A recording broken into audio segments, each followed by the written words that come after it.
통찰.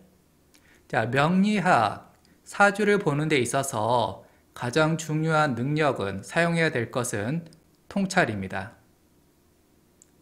지식이 아닌 지혜를 사용하는 거죠.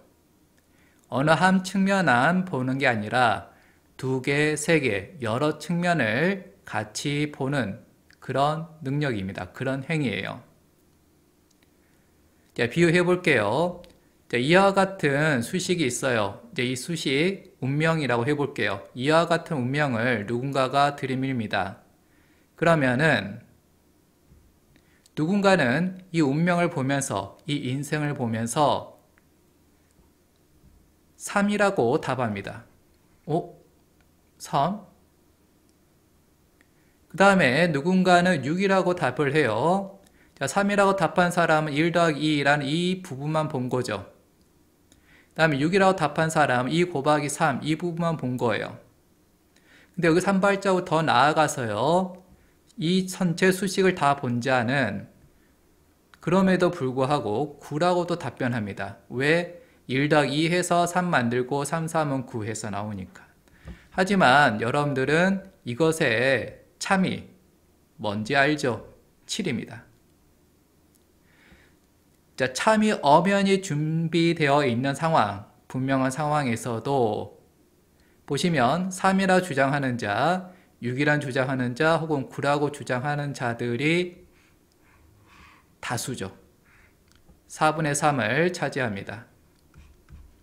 그리고 정답 7을 주장하는 사람은 4분의 1, 소수죠. 이게 우리의 현실입니다. 여러분들이 가짜뉴스다, 재밌은 이야기 등등 각종 거짓된 정보들을 접하는 게 다수의 경우고요. 그리고 여러분들 하는 생각들의 다수는 거짓이고요. 여러분들이 하는 말들의 다수는 거짓이죠.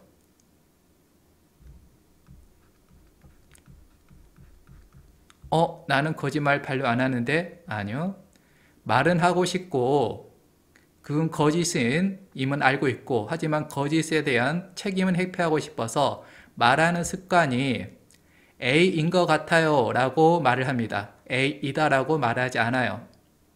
혹은 A로 알고 있어요. 혹은 A로 들었어요. 이렇게 자기는 A를 말하면서 들었다, 안다, 인 것 같다 라는 말을 붙여서 거짓을 말한 것에 대한 책임을 회피를 하고 있죠. 그리고 참을 말하는 시간, 참을 생각하는 시간, 그리고 참을 말하는 사람은 소수입니다.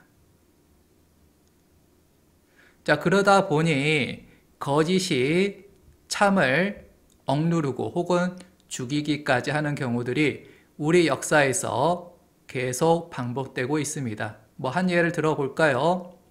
자, 중세 시대에 기독교가 다수를 차지하면서 소수에 해당하는 여성 종교 지도자들을 마녀라고 하면서 오히려 그 참을 거짓이라고 하면서 많이들 죽였습니다.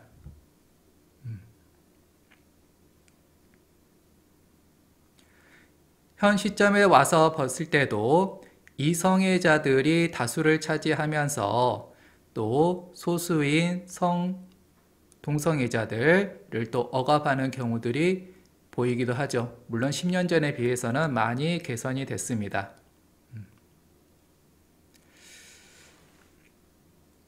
그러면 우리가 운명을 읽어주는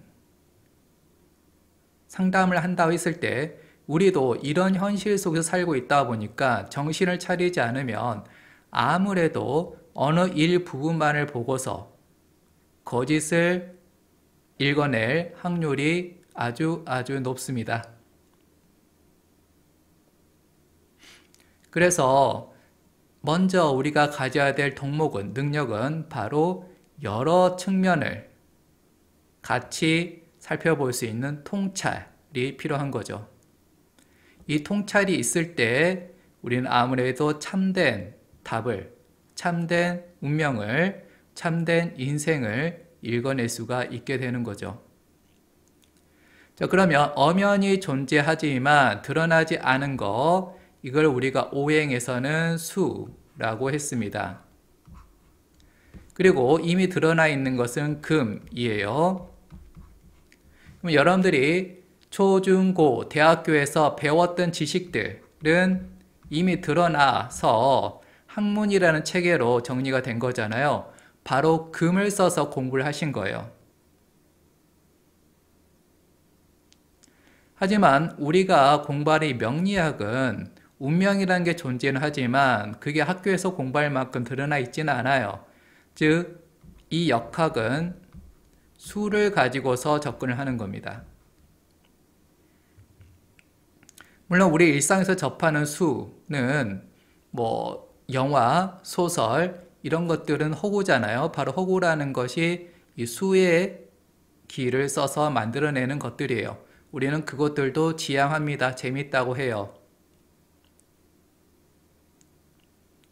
자, 그러면 이 명리학이 수의 기를 써서 통찰을 하는 거니까 금은 무시해도 되는 거냐? 그건 아닙니다. 자, 우리 하도를 보면은 금생수예요. 이 수는 금을 통해서 나와야지 가치가 있는 겁니다. 만약에 금이 없이 수를 도출을 한다? 이건 마치 뭐와 비슷하냐면, 자, 범죄 현장이 있어요. 그러면 아직 범인이 누군지도 몰라요. 분명 범인이 있는데 몰라요. 있지만 드러나 있지 않아요. 바로 수의 영역이죠. 하지만 우리가 증거를 하나씩 수집하면, 바로 증거, 금을 수집하게 되면 그 범인을 잡을 수 있게 되죠. 그 사건은 풀리게 됩니다. 하지만 이 금을 수집하지 못하면, 증거를 수집하지 못하면 범인을 색출하지 못하고 그 사건은 수의 영역으로 남아있죠.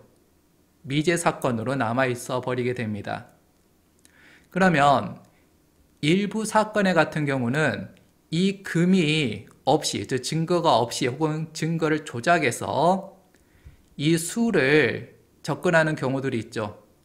즉 증거를 통해서 범인을 찾아내야 되는데 범인을 미리 찜해놓고 그 범인을 가리키는 증거들을 찾아내려고 노력하거나 혹은 범인을 지목하는 증거들을 조작해서 만들어내거나 그런 엉뚱한 짓을, 그런 범죄 행위를 하기도 합니다. 자, 우리가 이 수라는 길을 써서 통찰을 합니다. 운명을 읽어요. 그런데 그것은 금을 바탕으로 해서 읽으셔야지 이 금을 무시하고 오직 이 직관을 통해서만 내가 운명을 읽어내겠다, 수를 쓰겠다, 아마도 그것의 상당 부분은 거짓입니다. 즉, 저랑 같이 명리학을 공부하면서 벌써 지금도 뭐 십성, 오행, 하도, 낙서 이런 것들을 공부했잖아요. 그런 것들은 어떤 금에 해당할 거고요. 그런 지식들을 바탕으로 해서 여러분들은 지혜를 발동해서, 즉 수를 써서 운명을 읽어 나가시면 되고요. 내가 읽어낸 그 운명은, 내가 썼던 그 수가 참인지는 어떻게 확인하면 되냐? 임상, 즉 금을 써서 확인하시면 돼요. 실제로 내가 예측했던 그 운명이 현실에 나타나냐, 나타나지 않느냐. 그리고 또 과거의 사례들을 수집해서 앞으로 미래, 수, 보이지 않는 수, 미래를 파악하는 것이 중요하겠죠. 그래서 저에게 상담 받으시는 분들은 저한테 질문을 많이 받습니다. 왜냐하면은 저는 이 금을 수집하는 데 주력을 합니다. 즉 과거에 어떤 선택들을 했는지를 파악을 하고 그 선택들을 바탕으로 해서, 그리고 또 명리학 지식을 바탕으로 해서 운명을 읽어내고 있습니다. 즉 수를 사용을 하고 있어요. 그래서 통찰은 금생수를 하는 겁니다. 그리고 금을 무시하고 수만을 사용하는 그런 오류에 빠지는 것을 늘 경계하고 정신 차리는 게 중요하겠습니다. 오늘은 여기서 마칠게요. 자바명리 바이.